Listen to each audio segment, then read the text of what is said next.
이것은 천체계입니다. 우리가 살고 있는 지구가 어디 있는지 아시는 분은 아시는지 모르겠지만 지구도 발견할 수가 없습니다. 태양도 발견할 수가 없습니다. 만일 우리가 우주인이 되어서 바깥에 나가서 지구를 보고 돌아온다면, 또 우리가 이 천체계, 이것도 하나님의 창조물입니다. 이것을 보고 세상에 돌아온다면 세상을 보는 안목이나 또 삶의 방향도 달라지리라 생각이 듭니다.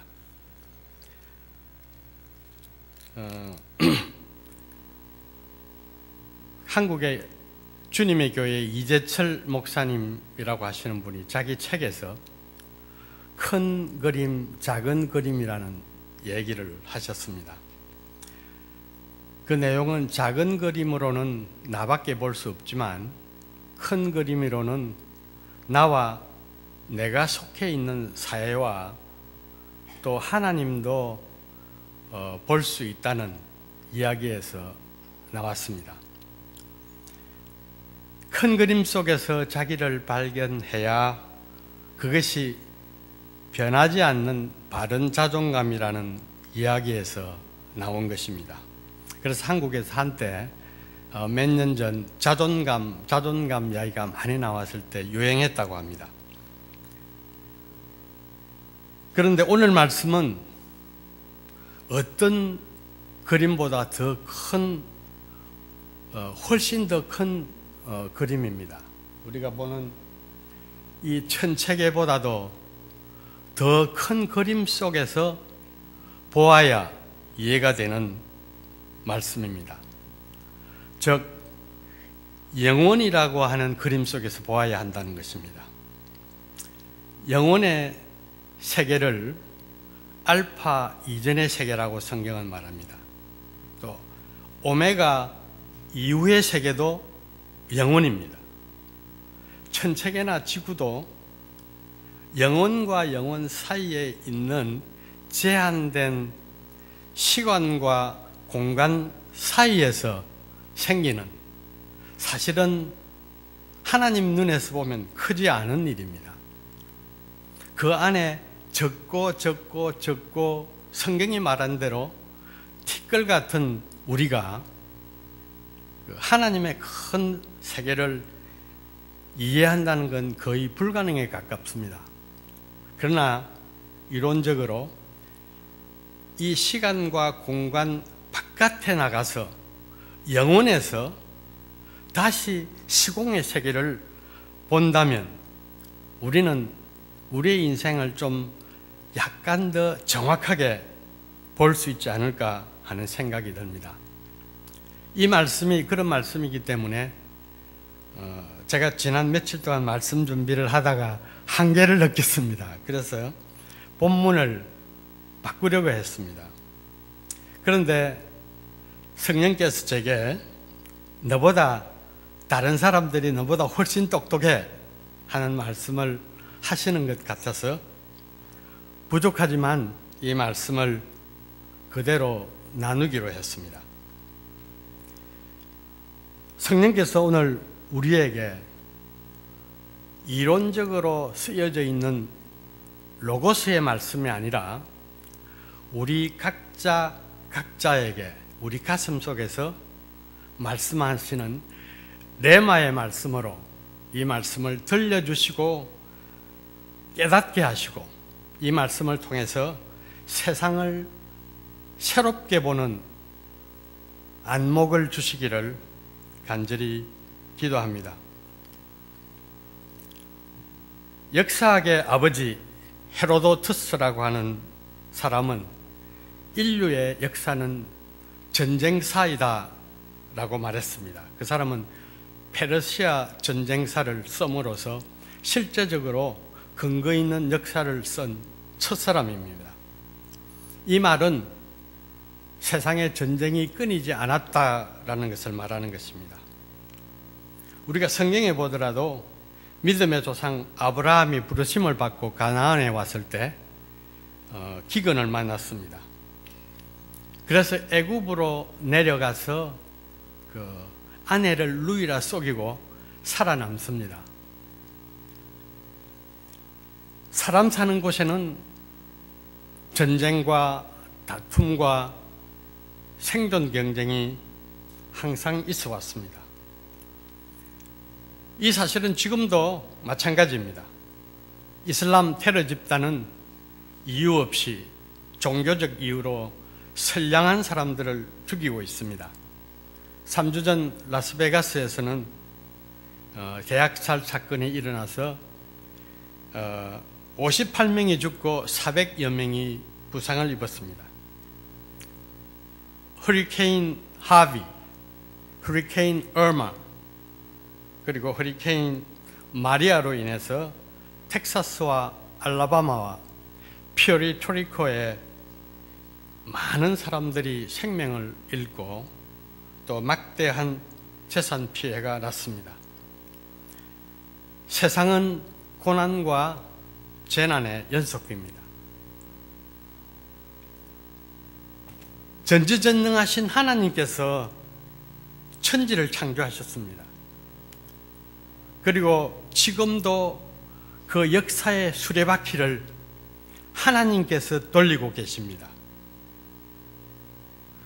그런데 왜 이처럼 인간은 악하느냐 하는 것입니다. 그리고 세상에는 환란이 끊이지 않는지 이해가 되지 않을 때가 많습니다.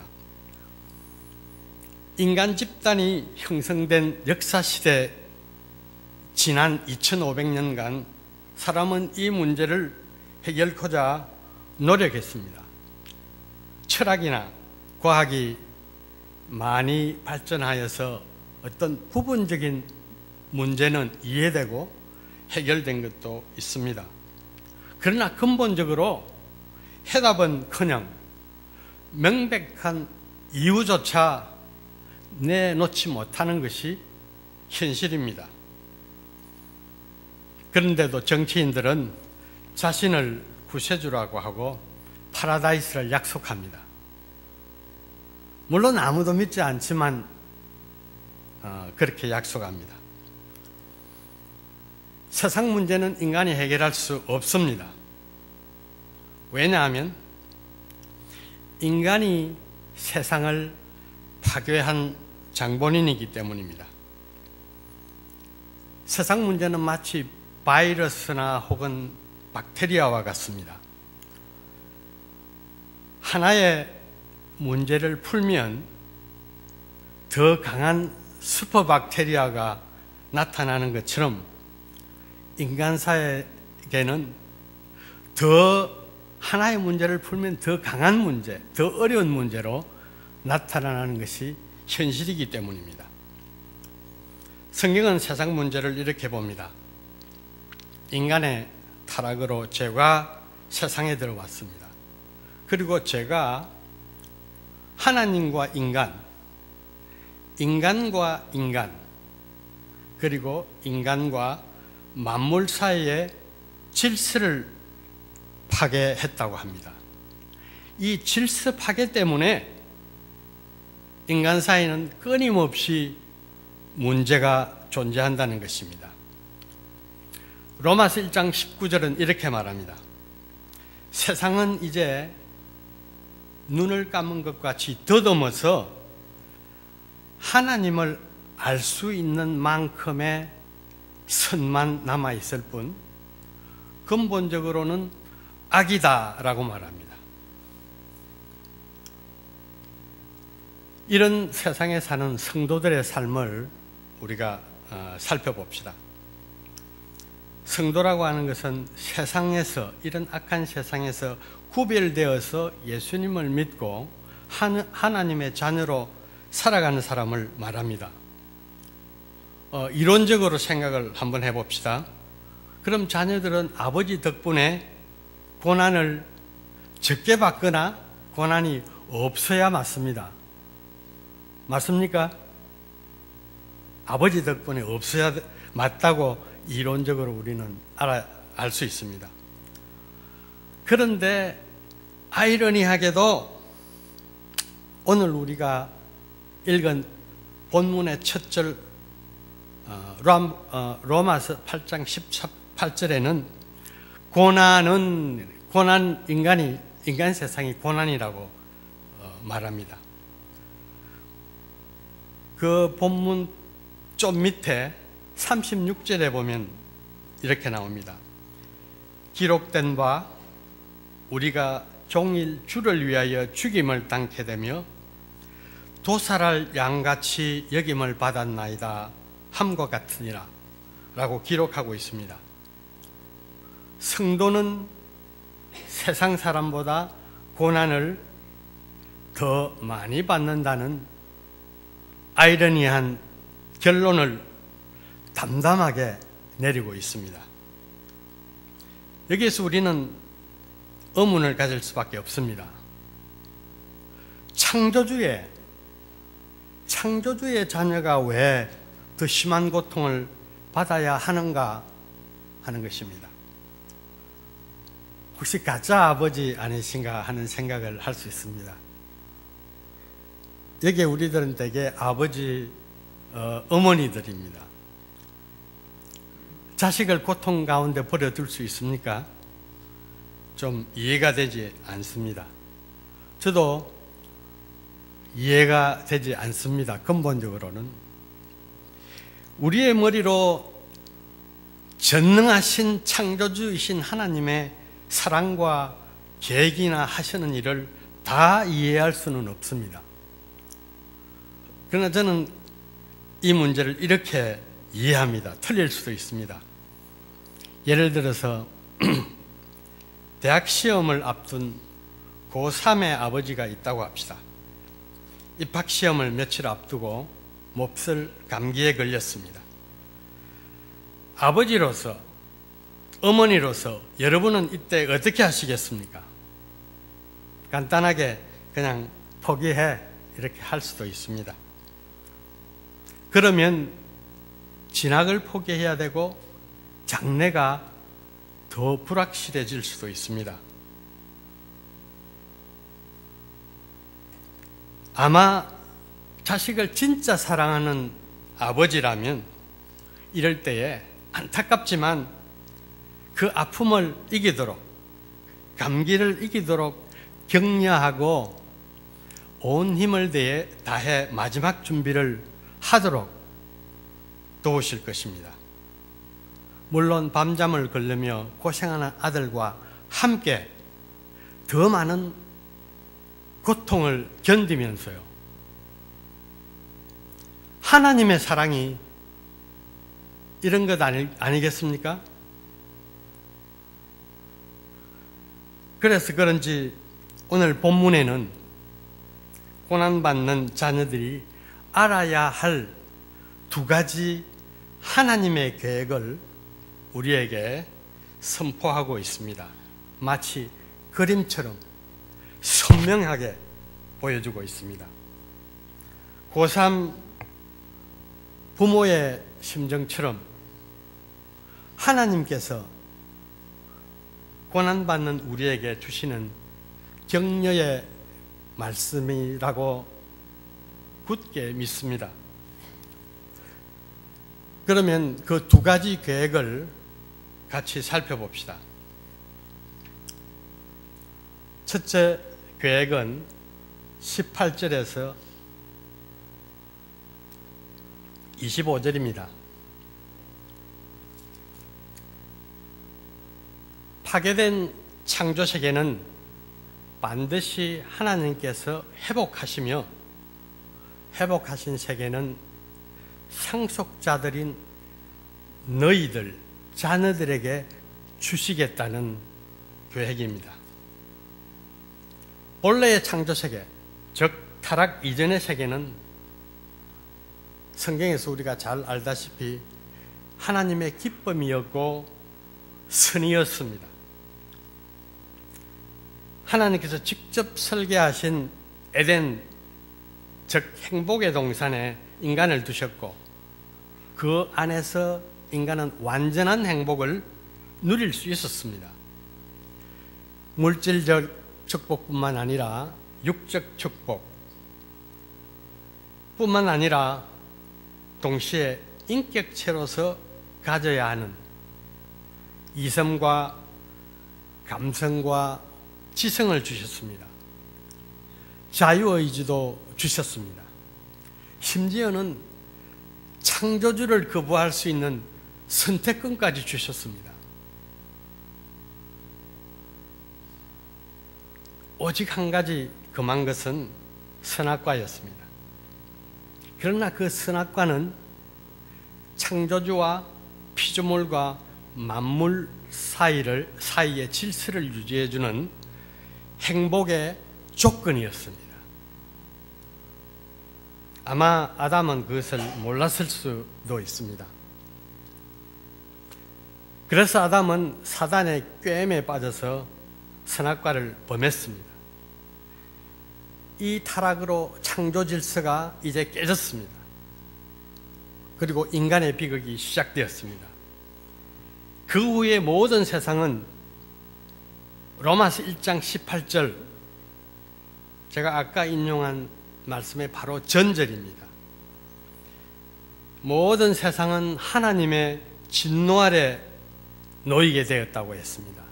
이제 고난이 끊이지 않게 되었다는 것입니다. 창조 질서가, 우리가 여기서 알아야 하는 것은 창조 질서가 깨어졌다 하는 것은 창조가 실패했다는 것을 말하는 것이 아닙니다. 창조는 전지전능하신 하나님이 하신 것이기 때문입니다. 하나님은 이 모든 것을 처음부터 다 아셨습니다. 그래서 창조 시부터 창조의 계획까지를 이미 계획하신 것입니다. 이런 하나님의 창조의 완전성을 우리는 누가복음 15장 28절에서 32절 사이에서 엿볼 수 있습니다. 누가복음 15장 28절에서 32절입니다. 이 말씀의 내용은 망대 짓는 건축자의 비유와 전쟁하는 임금의 비유에 관한 말씀입니다. 건축이나 임금은 전쟁은 때로 중간에 약간 계획의 착오가 올 수가 있습니다. 그러나 근본적으로 하나님의 계획은 완전하심이 이 말씀을 통해서 나타나 있는데, 망대 짓는 건축자는 그 건축을 완성하기 위한 모든 물자와 청사진과 모든 것을 다 미리 준비하고 망대를 짓습니다. 전쟁하는 임금은 그 전쟁에 승리하기 위한 군사와 또 계획과 물자를 또 보급로를 다 준비한 다음에 전쟁을 시작합니다. 완전한 하나님이 하시는 건축과 전쟁은 반드시 완전하게 승리하고 완전하게 지어진다는 것입니다. 이 회복 역사의 중심에는, 또 전환점에는 예수 그리스도가 계십니다. 로마서 5장 12절에서 21절에서는 이것을 분명하게 보여주고 있습니다. 아담의 불순종으로 죄가 세상에 들어왔지만 새 아담 예수님의 순종을 통해서 은혜의 세계를 여셨다는 내용이 바로 그 내용입니다. 그 나라 안에서는 이제 더 이상 죄가 왕노릇 하지 않고 은혜가 의 안에서 자녀들과 왕노릇하는 세계가 열렸다고 선포하고 있습니다. 이것이 완성된 모습은 이제 멀리 요한계시록에서 찾을 수가 있습니다. 그래서 오늘 그림에서 우리가 지구를 이렇게 보아서 우리의 생각을 좀 더 넓히고자 한 것입니다. 요한계시록 1절과 5절은 이렇게 되어 있습니다. 또 내가 새 하늘과 새 땅을 보니 처음 하늘과 처음 땅은 없어졌고 바다도 없더라라고 하고 있습니다. 5절에서는 이렇게 말합니다. 보라, 내가 만물을 새롭게 하노라 라고 하십니다. 이곳에는 더 이상 미움과 전쟁과 생존 경쟁으로 인한 아픔이 없다는 것입니다. 구약의 선지자 이사야도 이를 미리 보았습니다. 그래서 이사야서 11장 7절과 8절 그리고 65장 25절에서 반복해서 같은 내용을 기록하고 있습니다. 사자가 소와 같이 풀을 뜯고 어린아이가 독사의 굴에 손을 넣어도 해함이나 상함이 없는 나라라고 선포하고 있습니다. 오늘 본문은 18절로 25절입니다. 창조의 전체적 그림을 가장 광대하게 그리고 선명하게 보여주는 그림 같은 말씀입니다. 이 회복에는 인간만이 구원받는 게 아닙니다. 인간을 포함해서 모든 만물이 그리고 온 시공 안에 있는 모든 세계가 다 회복되는 우주적 그림의 모형을 보여주고 있습니다. 그때에는 하나님의 아들들이 영광 가운데 나타난다고 말씀은 말합니다. 그때에는 죽음이나 탄식함이나 썩어짐이나 허무함에 더 이상 인간이 굴복하지 않습니다. 만물도 굴복하지 않습니다. 완전한 질서가 새롭게 회복됩니다. 영광과 자유만이 충만한 나라입니다. 우리가 지금 주일 말씀을 통해서 공부하고 있는 에베소서 1장 3절에서 14절에서도 이렇게 말합니다. 만세전에 예정하신 자들에게 주실 기업의 영광이라고 표현하고 있습니다. 그런데 우리가 알아야 하는 한 가지가 있습니다. 새롭게 회복될 천국에서는 새로운 자격자들을 모집하지 않는다는 겁니다. 그곳에서는 턱걸이에서 들어가서 단순하게 인조이하고 그런 의미를 훨씬 넘어가는 약속이 주어져 있습니다. 그곳은 파괴된 세상, 지금 우리 현재 세상에서 고난이라고 하는 시험을 통과한 자녀들을 위한 상속을 위한 상속 재산이기 때문입니다. 그런데 그 자녀로서의 택함이 바로 고난이 있는 이 땅에서 이루어진다는 것입니다. 고난이 있지만 이 세상에서 이를 얻으면 모든 것을 얻는 것입니다. 그러나 이를 잃으면 모든 것을 잃는 것입니다. 그러므로 우리는 반드시 이 세상에 살아야 하고 살아가야 할 의미가 있다는 것입니다. 그것은 고난을 통과해서 시험을 패스하는 것입니다. 이 나라는 오직 아버지와 자녀라는 관계를 통해서 상속되는 나라입니다. 우리가 늘 수 없습니다. 자녀일 때 상속되는 나라입니다. 회복이 되었을 때는 이미 늦은 겁니다. 맞죠? 예. 이 땅에서 자녀가 되어야 상속될 수 있는 것이지, 이미 완성이 되고 나면 더 이상 우리는 상속 자녀가 될 수가 없습니다.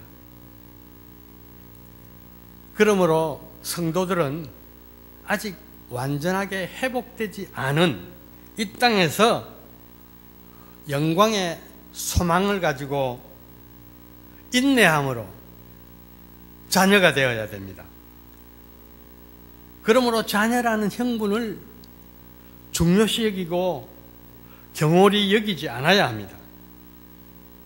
하나님께서는 우리를 이 때문에 자녀로 삼으시고 고난이라고 하는 길을 가게 하시는 것입니다. 우리를 하나님의 자녀로 삼으신 하나님을 찬양합니다. 아멘. 하나님의 자녀인 것을 찬양합시다. 아멘. 둘째 계획입니다. 26절로 30절입니다. 하나님은 세상 삶을 통해서 하나님은 그의 자녀들에게 그리스도의 형상을 새겨 나가시겠다 하시는 것이 둘째 계획입니다. 26절과 27절을 보십시오. 가능하면 띄워주십시오.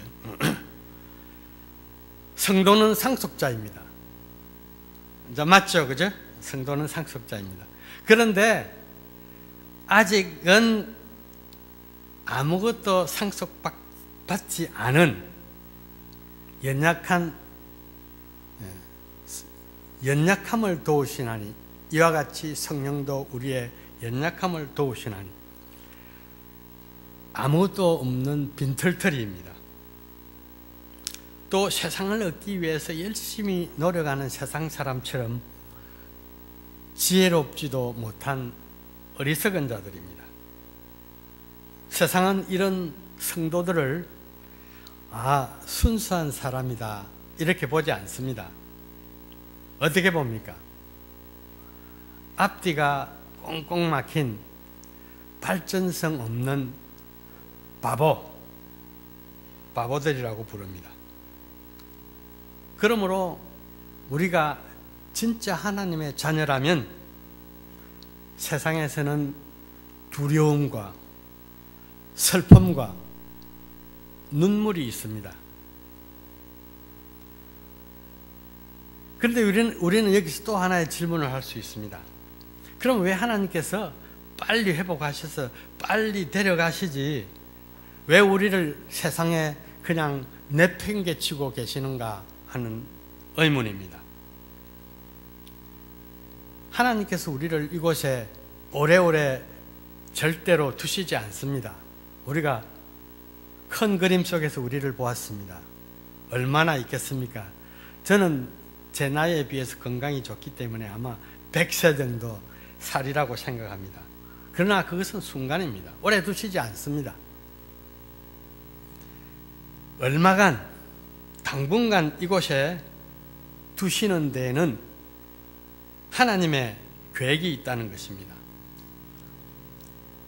모든 것을 다 갖춘 회복된 천국에 가면 거기서는 얻을 수 없는, 여기에서 얻어야 하는 무언가가 있다는 것입니다. 고난이 충만한 이 세상에 살면서 많이 얻을 수 있는 것이 분명히 있다는 말씀입니다. 그것이 무엇이겠습니까? 이를 알고자 하는 마음으로 28절과 30절을 같이 읽어보겠습니다. 28절과 30절 같이 읽겠습니다. 우리가 알거니와 하나님을 사랑하는 자 곧 그의 뜻대로 부르심을 입은 자들에게는 모든 것이 합력하여 선을 이루느니라. 하나님이 아신 자들을 또한 그 아들의 형상을 본받게 하기 위하여 미리 정하셨으니 이는 그로 많은 형제 중에서 맏아들이 되게 하려 하심이니라. 30절 또 미리 정하신 그들을 또한 부르시고 부르신 그들을 또한 어렵다 하시고 어렵다 하신 그들을 또한 영화롭게 하셨느니라. 예, 감사합니다. 28절은 다시 곰곰이 생각해 보십시오.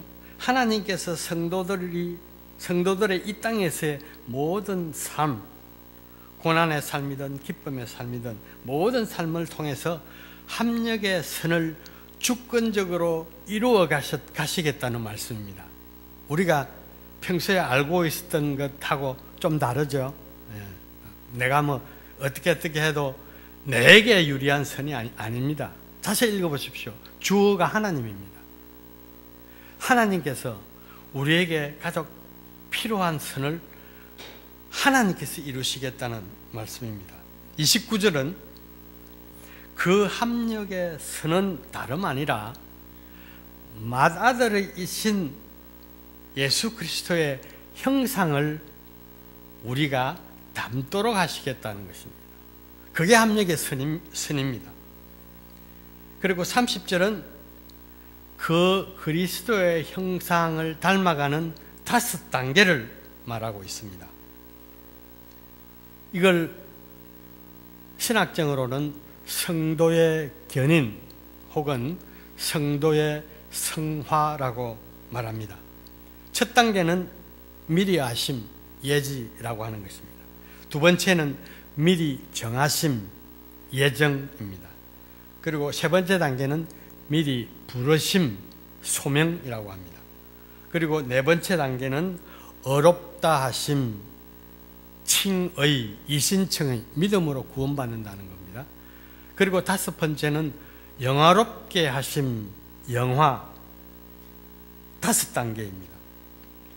근데 이 말씀을 다시 한번 잘 살펴보면 29절에 그리스도의 형상을 본받음이라고 하는 말과 30절에 영화롭게 하심이라고 하는 이 두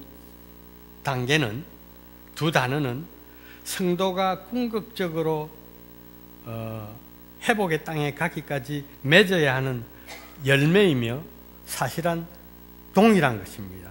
영화롭게 된다는 것은 그리스도의 형상을 담는다는 것입니다. 그러므로 이 세 절을 길고 복잡하기 때문에 짧게 제가 정리를 한번 해보겠습니다. 하나님이 주체입니다. 성도들이 이 세상에 머무는 동안에 철저한 계획으로 단계적으로 그리스도의 형상을 우리 안에 새기겠다 하시는 말씀입니다. 이것이 두 번째 계획입니다. 그런데 주목할 점은 이 모든 5단계가 과거형으로 되어 있습니다. 30절 지금 떠 있죠? 또한 영화롭게 하셨느니라 과거형으로 되어 있습니다. 이 말씀은 하나님께서 천지를 창조하실 그 창세 전에 회복까지를 다 예정하셨을 때 이미 하나님께서는 예수님을 염두에 두고 계셨다는 겁니다. 뿐만 아니라 그 하나님 나라를 상속할 자녀들도 아시고 염두에 두셨다는 것입니다. 그때에 하나님께서 보신 그 자녀들은 이미 영화롭게 되어 있었다. 그리스도의 형상이 있었다라는 말씀입니다. 맞습니까? 그러므로 형상 없는 자녀는 참 자녀는 아닙니다. 그런데 우리가 여기서 다시 현재를 생각해 봅시다. 현재 천국은 아직 완전하게 실체로 회복되지는 않았습니다. 천국의 맛은 우리가 예수님을 통해서 교회를 통해서 맛볼 수 있습니다. 그러나 아직 완성된 것은 아닙니다. 그러므로 성도는 이 견인의 4단계 중에서 어디에 와 있습니까? 4단계, 즉 칭의의 단계, 믿음으로 자녀가 된 단계에 와 있습니다. 하나님께서 보실 때는 완성되었지만 그러나 현재 우리의 눈으로 볼 때는 아직 남아있는 단계가 영화의 단계입니다. 우리 중에는 이미 예수님을 믿고 그리스도의 형상을 가지신 분들도 있습니다. 이 말의 뜻은 영화는 하나님께서 완성하실 예정의 눈으로 보면 이미 완성된 것이지만 아직 하나님 나라가 완성되지 아니한 이 땅에 고난 가운데 사는 우리에게는 인생의 목적입니다. 인생의 목표입니다. 예수님 닮는 것이 우리 인생의 목표입니다. 그것이 곧 성령의 열매를 맺는 것이겠죠. 말씀의 요지는 이 형상을 심으시려고, 이 형상을 하나님께서 우리에게 심으시려고 우리를 아직 데려가시지 않고 이 문제 많고 고난이 있는 세상에 내버려 두신 것처럼 보일 뿐입니다. 그러나 하나님의 깊은 사랑의 목적이 그 안에 있다는 것입니다. 이 형상을 우리가 어떻게 알 수 있습니까? 2000년 전에 육신으로 오셔서 성육신하셔서 제자들과 함께 계시고 실제적으로 보여주셨던 십자가와 부활 사건을 통해서 우리가 알 수 있습니다. 이 내용이 성경에 기록되어 있습니다. 그래서 성경이 중요한 것입니다. 데이빗 머레이라고 하는 구약학자는 한국말로 한국 번역이 될 때는 구약의 예수님이라고 하는 말씀으로 책을 2014년도에 번역을 했습니다. 그러나 이 책은 실제적으로 2013년도에 미국에서 쓰여질 때 데이빗 머레이 목사님의 Jesus Christ in Every Page라고 하는 책입니다. 성경 말씀은 창세기 1장 1절부터 요한계시록 끝까지 페이지마다 예수님에 대해서 말씀하시고 계시고 이를 통해서 예수님의 형상을 보이고 계시는 것입니다. 그러므로 성도는 그리스도의 형상을 가지려고 노력해야 됩니다. 지금 형상을 내가 가지고 있느냐 가지고 없느냐 하는 것은 그렇게 중요하지 않습니다. 왜냐하면 상속의 날까지는 반드시 새겨질 것이기 때문입니다. 그렇다고 해서 우리가 그 형상을 가지려고 하는 소원까지를 버려서는 안 된다는 이야기입니다. 우리가 그 소원을 굳게 가질 때 참자녀가 될 수 있습니다. 참자녀는 상속을 받습니다. 아까 이야기한 것처럼 단순히 천국에 들어간다, 턱걸이한다, 인조이한다 그런 차원이 아닙니다. 로마서 5장 21절에서 말한 것처럼 그 안에 들어가서 왕노릇하는 주인이 된다는 것입니다. 자녀가 아니면 이 관계, 기독교는 관계입니다. 자녀가 아니면 비록 그리스도의 이름으로, 그리스도의 이름입니다.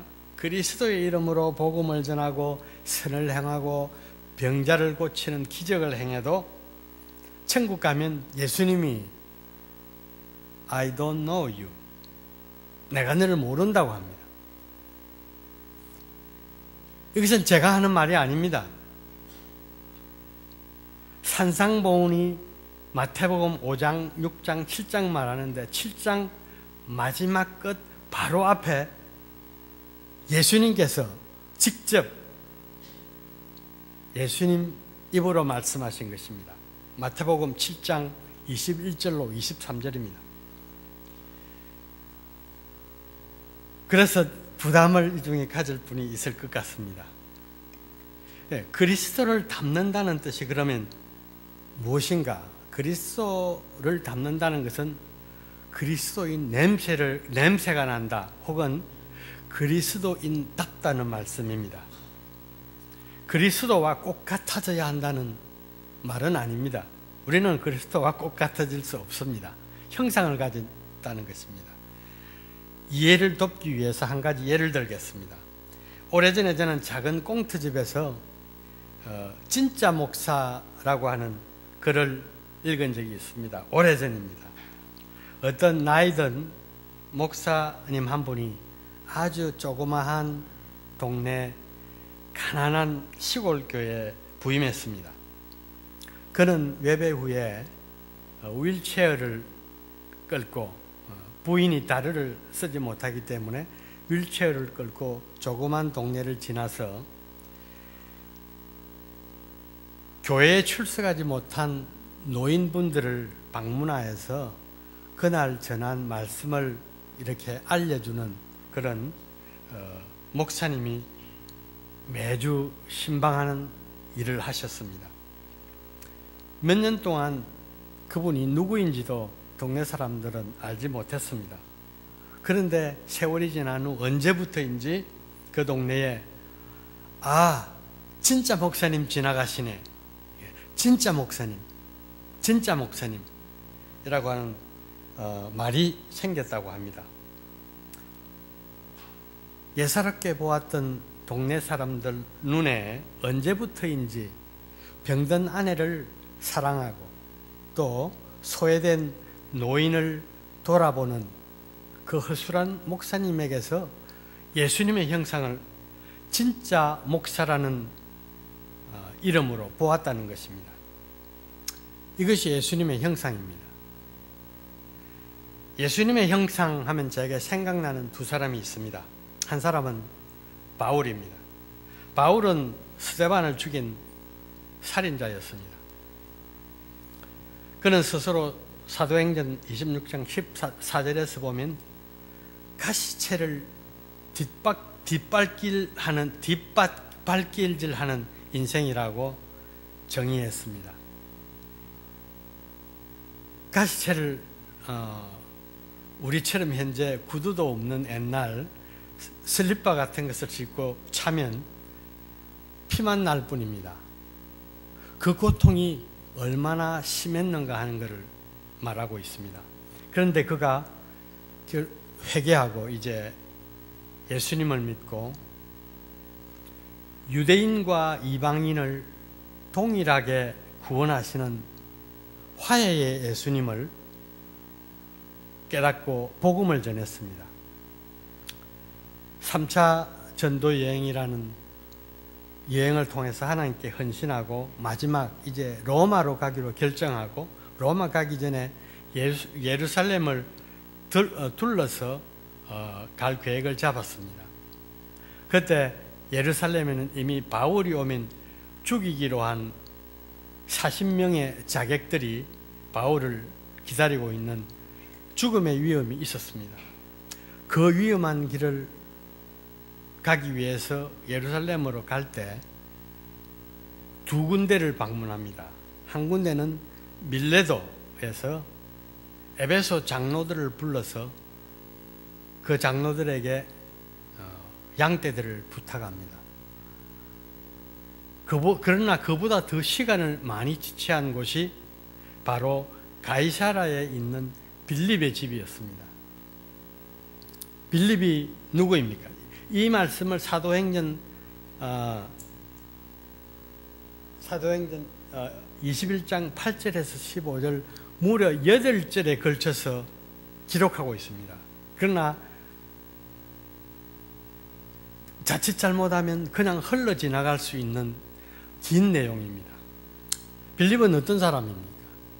빌립은 우리 초대교회가 형성되었을 때 첫 7 집사를 뽑았을 때 그 중에 스데반과 함께 집사된 사람입니다.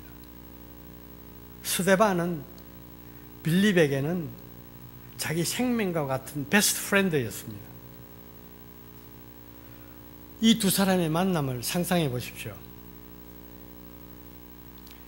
그는 빌립에게 용서를 구하고 화해의 악수를 청했을 것입니다. 그리고 시간을 보냈습니다. 그런 바울에게서 우리는 화해의 종 예수님의 모습을 볼 수가 있습니다. 또 한 사람은 요셉입니다. 그런 자랑쟁이였습니다. 아버지의 편애를 받고 자랐고 이기적인 아이에 불과했습니다. 요셉을 굉장히 존경하는 분들은 요셉이 어떻게 이기적인 아이였냐 이렇게 생각할 수 있습니다. 요셉은 17살 되었을 때, 17살이면 아이이지만 그래도 알 거는 아는 나이입니다.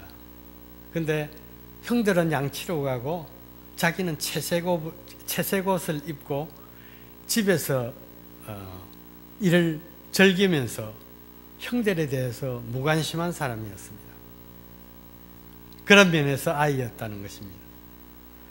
형들의 미움을 받고 상인들에게 팔려서 노예가 됩니다.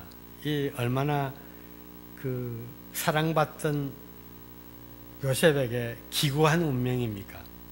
근데 노예라고 하는 것에서 끝나지 않고 인생의 밑바닥인 줄 알았던 요셉에게 또 다른 밑바닥이 있었습니다. 그것은 노예이자 죄수인 감옥 생활도 합니다. 그 감옥에서 섬기던 두 사람에게, 물론 한 사람은 죽었습니다만, 그 감옥 동료들에게도 잊혀진 바 된 그런 외로운 세월을 보내야 했던 신세가 되기도 했습니다. 한마는 13년의 고생 뒤에 바로의 꿈을 해석해주고 애굽의 둘째 치리자가 됩니다. 이러한 기구한 운명의 길을 갔던 요셉에게 그 가슴에 숨겨져 있는 복수의 칼이 있지 않았을까 하는 생각이 듭니다. 우리 모두에게는 복수의 칼, 원한의 칼이 있습니다. 저는 어릴 때 몬테크리스토 백작의 복수의 칼, 그 칼을 휘둘러서 복수하는 것을 보고 너무 신이 나서 그냥 너무 늦게까지 소설을 보니까 부모들이 빨리 자라고 그러면 이불을 둘러쓰고 그 밑에 전등을 끌고 들어가서 몬테크리스토 백작을 완파한 적이 있습니다. 그 말은 우리에게 이런 원한의 칼이 있다는 것입니다. 그러나 그의 인생 고백 속에서 우리는 용서의 종 예수님의 영화로운 모습을 발견할 수가 있습니다. 창세기 50장 20절에서 당신들은 나를 해하려 하셨으나 하나님은 그것을 선으로 바꾸사 오늘과 같이 우리 만민의 생명을 구하려 하셨나이다 라고 고백했습니다. 그에게 어떠한 원한의 칼도 없는 것을 알 수 있습니다. 용서의 종 예수님의 도장이 새겨 있는 것을 발견할 수가 있습니다. 결론 맺겠습니다. 오늘 말씀은 고난 가운데 있는 우리 성도들을 격려하시고자 하나님께서 주시는 하나님의 두 가지 계획에 관한 말씀입니다. 이 그림이 너무 커서 쉽게 발견할 수가 없습니다. 그러나 영혼이라고 하는 세계로 나가서 다시 이제 재창조를 계획하시는 하나님께서 말씀으로 이제 천지를 창조하시는 그 하나님 발등상 아래 그 밑에 서서 세상을 이제 거꾸로 바라보면서 이 말씀을 보고 요한계시록까지 전 창조된 세계를 본다면 성경에 나타난 어떤 그림보다도 더 크지만 그 그림이 보이지 않을까 하는 생각이 듭니다. 성령님께서 이 그림을 우리가 이 땅에 사는 동안에 분명히 주시기를 간절히 기도합니다. 우리 모두에게 이 계획이 보여주시기를 기도합니다. 이 그림을 품고 우리 지난날의 고통, 그리고 지금 있는 고통, 또 미래에 닥쳐올 장래 고통까지를 다 합력하여서 선을 이루시고 그리스도의 형상의 도장을 우리 가슴에 박기를 원하시는, 새기기를 원하시는 예수님의 사랑을 굳게 믿기를 간절히 축원합니다. 그리고 때로는 우리 가슴에 이 도장을 새기실 때 아픔이 있더라도 그 아픔에 순종하시기를 기도합니다.